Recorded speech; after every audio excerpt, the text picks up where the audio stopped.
तो पूर्व मध्य भारत यानी कि ईस्टर्न सेंट्रल इंडिया जिसे आप कहते हो, उसकी सबसे पुरानी नदी महानदी ही है। इसको छत्तीसगढ़ की लाइफलाइन या फिर जीवन रेखा या फिर गंगा भी कहा जाता है, छत्तीसगढ़ की गंगा। वो इसलिए क्योंकि खेतों की सिंचाई, पीने के पानी और उत्पादन के लिए ये नदी बहुत महत्वपूर्ण मानी जाती है। और देश का एक बहुत ही प्रसिद्ध बांध, हीराकुंड बांध भी इसी नदी पे बना। महानदी एक ऐसी नदी है जो पूर्व मध्य भारत में जन्म लेती है, यानी कि उसका उद्गम वहां होता है और उसके बाद ये पूर्वी घाटों की तरफ बहना शुरू करती है और छत्तीसगढ़ और ओडिशा को पार करके फाइनली ये जाके बंगाल की खाड़ी में मिल जाती है। तो ये भी एक बंगाल की खाड़ी में गिरने वाली नदी है। इसके किनारे बहुत इंपॉर्टेंट शहर बसे हुए हैं, जैसे छत्तीसगढ़ के कांकेर, चंपारण और साथ ही ओडिशा का संबलपुर और कटक। तो काफी इंपॉर्टेंट रास्ता है ये। ठीक है।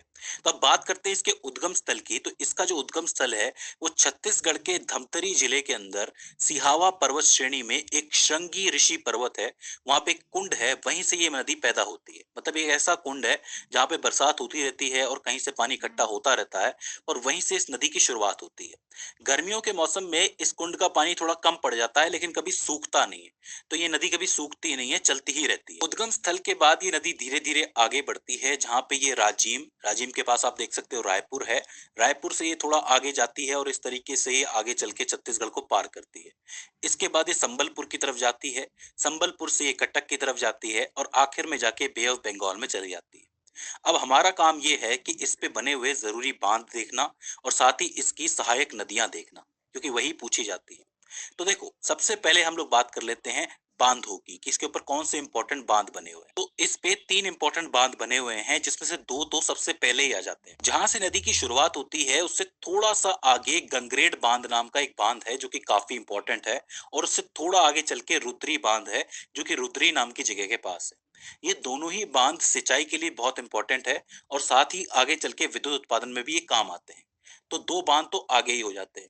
इसके बाद जब ये छत्तीसगढ़ क्रॉस कर जाती है तो छत्तीसगढ़ के आगे एक बांध पड़ता है, हीराकुंड बांध, जिसके बारे में आपको पता होगा कि ये देश का सबसे लंबा बांध है। याद रखिए, ऊंचा बांध मैंने नहीं बोला है, लंबा बांध बोला है। इसकी लंबाई तकरीबन 4.8 किलोमीटर है। मैं आपको बता दूं कि हीराकुंड बांध आज की परियोजना नहीं है, ये आजादी के बाद की परियोजना है, जवाहरलाल नेहरू के टाइम की है ये। तो ये समझ लो कि सबसे पहले बांधों में से एक है और काफी पैसा भी लगा था और काफी बड़ा बांध ये बना था। ठीक है। तो तीन बांध हो जाते हैं, गंगरेड बांध, रुद्री बांध और हीराकुंड बांध। इसके बाद हम बात कर लेते हैं सहायक नदियों की कि एक एक करके कौन सी सहायक नदी आती है और कैसे कैसे इसके अंदर मिलती है।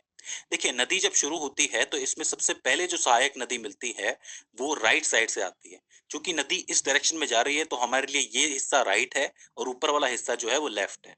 तो राइट साइड से एक नदी चलती हुई आती है, पैरी नदी।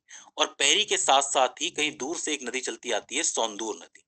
अब देखो, यहाँ पे कंफ्यूजन बहुत होता है, क्योंकि पैरी नदी और सौंदूर नदी आगे जाके मिलती हैं। अब ऐसा कहा जाता है कि तीनों नदियां एक साथ मिलती हैं, महानदी, पैरी नदी और सौंदूर नदी। और जहां पे ये नदियां मिलती है उस जगह को त्रिवेणी संगम कहा जाता है, क्योंकि यहाँ पे तीन नदियों का पानी मिल रहा है। लेकिन आपको यहाँ पे ध्यान देने वाली बात क्या है? देखो, पैरी नदी चलती हुई आती है और पैरी में आके कहीं सौदूर नदी मिलती है, लेकिन इसको आगे जाके सौडूर नदी भी कहा। तो ये तीनों नदी इवेंचुअली मिल जाती है। अब जहां पे ये नदियां मिलती है उस जगह का नाम है राजिम। और राजिम से ही थोड़ा दूरी पे आप देख सकते हो रायपुर भी बसा हुआ है। ये ज्यादा दूर नहीं है, बहुत ही पास पास है। तो राजिम पे आकर के ये नदी मिलती है। इसके बाद तीन नदियां आती है राइट की तरफ से ही, जो काफी छोटी होती है। एक है सुक्खा नदी, एक है कोडार नदी और एक है ब्लामवेही नदी। ये तीनों नदी वैसे तो साइज में छोटी होती है, लेकिन इंपॉर्टेंट है। जहां पर कोडार नदी महानदी से मिलती है उस जगह को कोडार महानदी संगम के नाम से जाना जाता है।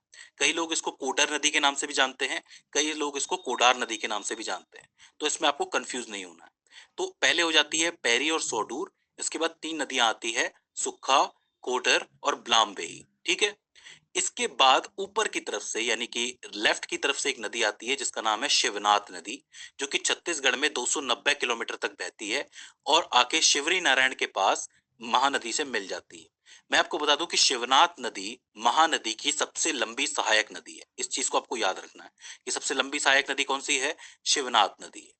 शिवनाथ नदी जहां पे मिलती है उससे थोड़ा ही पास में, मतलब शिवरी नारायण के आसपास ही एक और नदी होती है जो राइट से आती है, जिसका नाम है जौंक नदी। जौंक नदी भी शिवरी नारायण के पास आके मिलती है। शिवनाथ आती है लेफ्ट साइड से और जौंक आती है राइट साइड से। याद रखना। इसके बाद लेफ्ट साइड से यानी कि ऊपर से दो नदियां आती हैं, काफी इंपॉर्टेंट है। एक है हसदो नदी और एक है मंद नदी। आपने नाम सुना होगा, हसदो और मंद। कई लोग इसको मंद या फिर मंदा नदी के नाम से भी जानते हैं। ऊपर से आने वाली इंपॉर्टेंट नदियां हैं। जहां पे मंदा नदी आके मिलती है, वहीं से थोड़ी दूर पे छत्तीसगढ़ खत्म हो जाता है, मतलब यहीं तक होता है छत्तीसगढ़। इसके बाद ओडिशा शुरू होता है।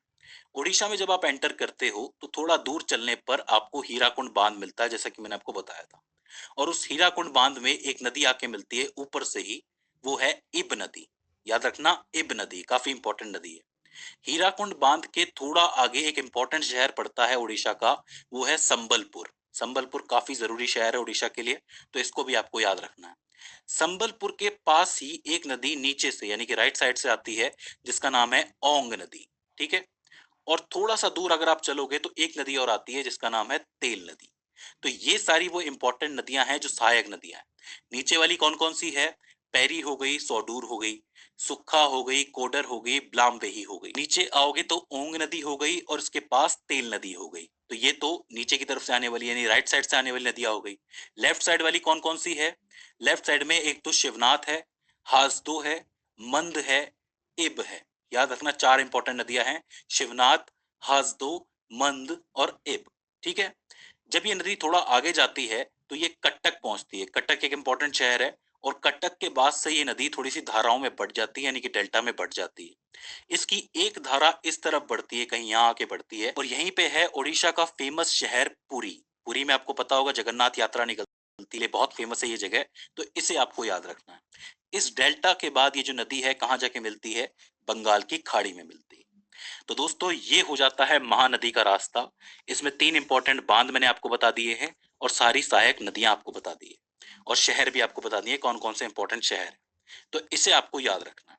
तो दोस्तों आई होप ये वीडियो आपके लिए हेल्पफुल साबित रही होगी। अगर इसके बाद भी इसके अंदर आपको कोई कंफ्यूजन आती है, कोई दिक्कत आती है, तो आप हमें कमेंट सेक्शन में बता सकते हैं।